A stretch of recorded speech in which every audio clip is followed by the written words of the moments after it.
दोस्तों नमस्कार। मैं संजय मग्गू और मौजूद हैं देश रोजाना के डिजिटल मीडिया मंच पर।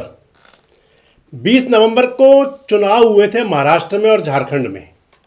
23 नवंबर को दोनों राज्यों का चुनाव परिणाम आया। झारखंड की सरकार बन गई 28 नवंबर को और महाराष्ट्र में अभी इंतजार है सरकार का। महाराष्ट्र में मुख्यमंत्री कौन बने? हालांकि एकनाथ शिंदे लगातार कह रहे हैं कि भारतीय जनता पार्टी का मुख्यमंत्री होगा, उनको कबूल है कबूल है कबूल है, लगातार कह रहे हैं।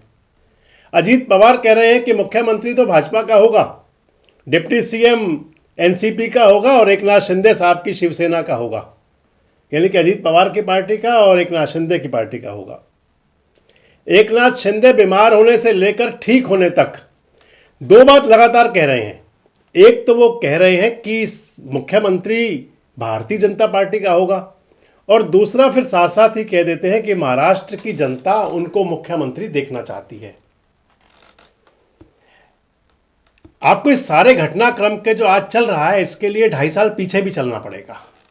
2.5 और पौने 3 साल पहले जब एकनाथ शिंदे महाराष्ट्र के मुख्यमंत्री बने थे, वो दौर जब महाराष्ट्र के अंदर गठबंधन हुआ था, महायुति बनी थी और महायुति की सरकार बनी थी। उससे पहले सरकार थी महाविकास आघाड़ी की। कांग्रेस एनसीपी यानी कि शरद पवार एक ही एनसीपी थी और शिवसेना भी एक ही थी। उद्धव ठाकरे मुख्यमंत्री हुआ करते थे। और उससे पहले आप चलेंगे 5 साल पहले जब महाराष्ट्र के अंदर चुनाव हुआ था और चुनाव के अंदर 2014 से 2019 तक सरकार थी महाराष्ट्र के अंदर भारतीय जनता पार्टी और शिवसेना की। मुख्यमंत्री थे देवेंद्र फडणवीस। और उसके बाद जब चुनाव हुआ, भारतीय जनता पार्टी और शिवसेना गठबंधन में चुनाव लड़े। 2019 में मैंडेट मिला उनको, मुख्यमंत्री पद पर बात बिगड़ गई। आपको वो भी ध्यान होगा उस समय का जब देवेंद्र फडणवीस मुख्यमंत्री बने और अजीत पवार, अजीत दादा उप मुख्यमंत्री बने, चक्की पीसिंग वाले। खैर, समय बदला, रुत बदले, हवाएं बदली, फिजाएं बदली और सब कुछ बदला। एकनाथ शिंदे एकाएक आए थे, एक नाथ बनकर के आए थे वो शिंदे साहब 2.5 साल पहले जब उन्होंने उद्धव ठाकरे की पार्टी यानी कि शिवसेना को तोड़ दिया। शिवसेना के ज़्यादा एमएलएज ले करके वो भारतीय जनता पार्टी के संपर्क में गए और वहाँ जा करके एकनाथ शिंदे मुख्यमंत्री बन गए, देवेंद्र फडणवीस उप मुख्यमंत्री बन गए।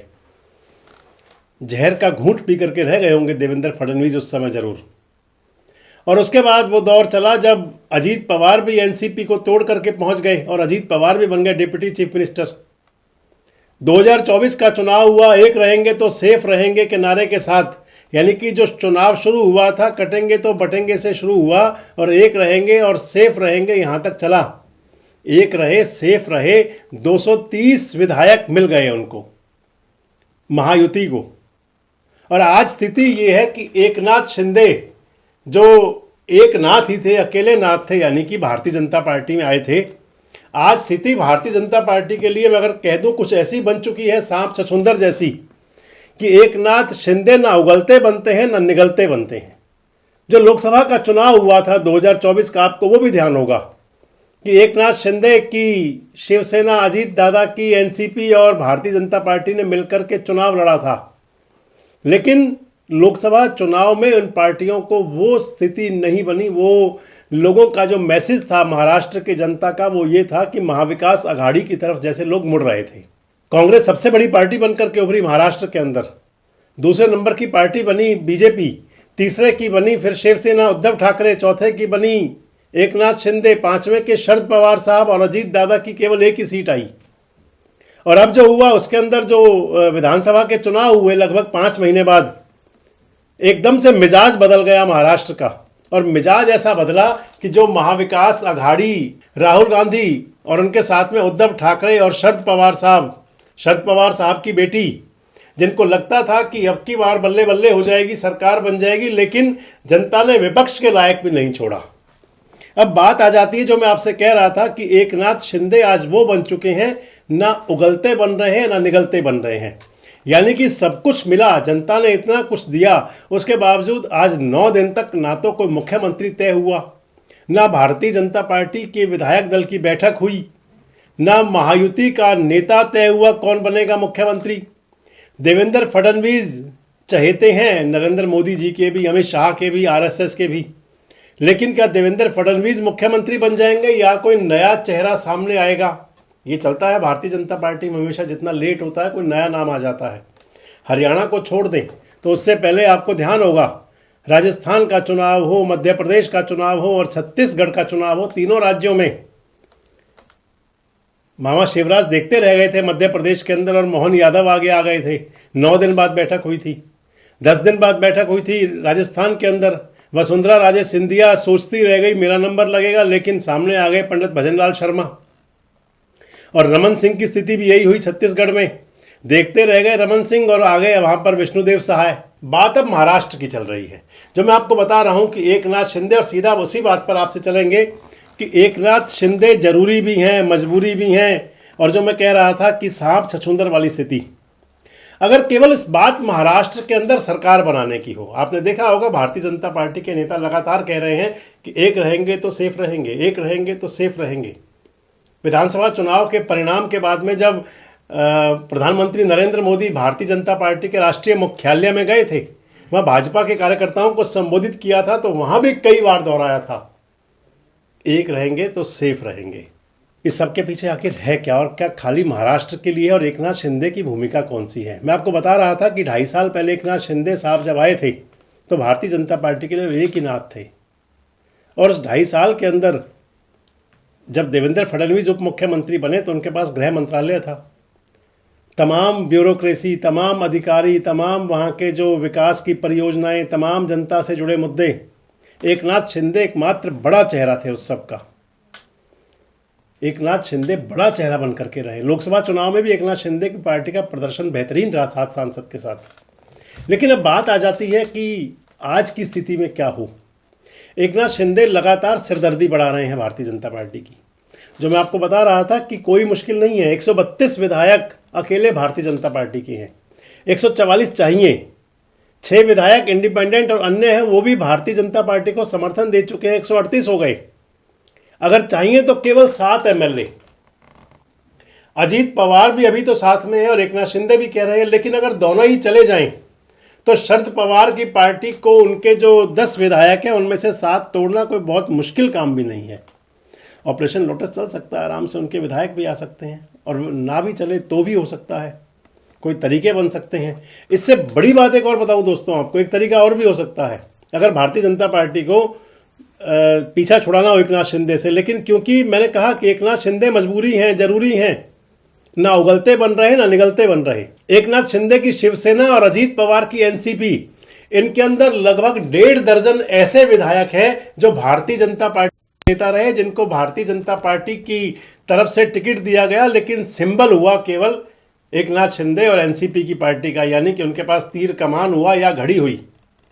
अगर भारतीय जनता पार्टी उन अपने नेताओं को, अपने जो उनके भेजे हुए वहां पर नेता जो विधायक बन गए, उनको एक इशारा करेगी तो विधानसभा की सदस्यता से इस्तीफा दे देंगे, चुनाव वहां दोबारा हो जाएगा।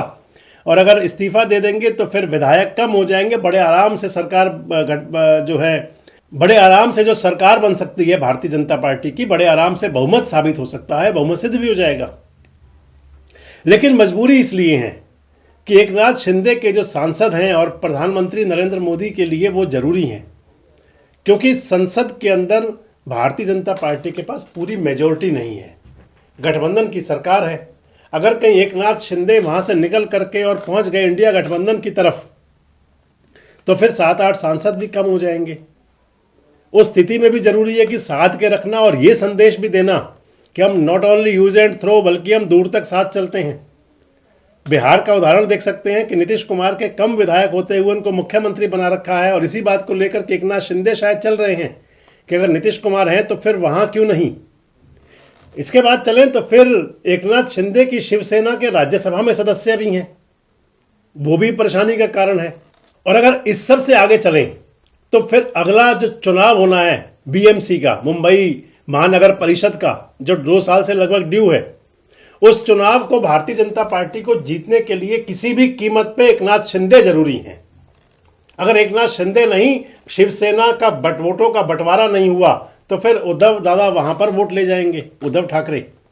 वहां पे हालात खराब हो सकते हैं भारतीय जनता पार्टी के लिए। यानी कि जो आज की स्थिति है, विधानसभा में भले ही बहुमत भी मिलने की तरफ है, अकेले दम पर सरकार भी बना सकते हैं, लेकिन इसलिए मजबूरी एकनाथ शिंदे हैं।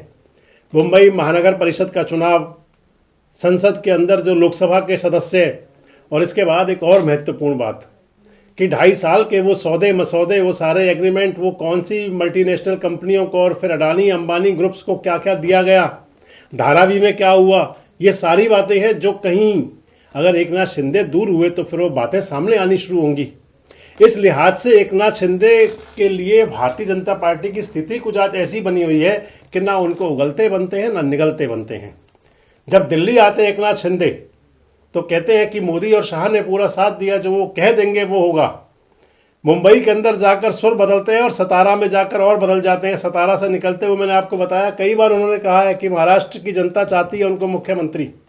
आदरणीय गृह मंत्री अमित भाई और भारतीय गृह मंत्रालय को लेकर के कोई मांग है क्या आप लोगों की? भारतीय जनता पक्ष के अध्यक्ष नड्डा जी जो मुख्यमंत्री पद के बारे में तय करेंगे उसको मेरा पूरा समर्थन मैंने ऑलरेडी दे दिया है, ऑलरेडी दे दिया है। आप ही कुछ बोलोगे क्या मुझे बात करने में? पूरी तरह मैंने मेरा समर्थन दिया है, उसके लिए कोई किंतु परंतु नहीं है। अब चर्चा है कि 4 तारीख को जो चल रहा है, क्योंकि चला वो सब पहले भी था, पहले 26 तारीख चली, फिर 28 चली, फिर 1 चली, फिर 2 चली, अब 4 तारीख की बात आ रही है कि 4 दिसंबर को, 4 तारीख को यानी कि परसों, यानी कि आज जो सोमवार है तो बुधवार को कहा जा रहा है कि बुधवार को भारतीय जनता पार्टी की विधायक दल की बैठक होगी। आज पर्यवेक्षकों के नाम तय हो जाएंगे जो अभी तक तय नहीं है। आज पर्यवेक्षकों के नाम तय हो जाएंगे, बैठक होगी, बैठक के अंदर नेता चुन लिया जाएगा। भारतीय जनता पार्टी विधायक दल का जो नेता बनेगा वो मुख्यमंत्री का चेहरा होगा।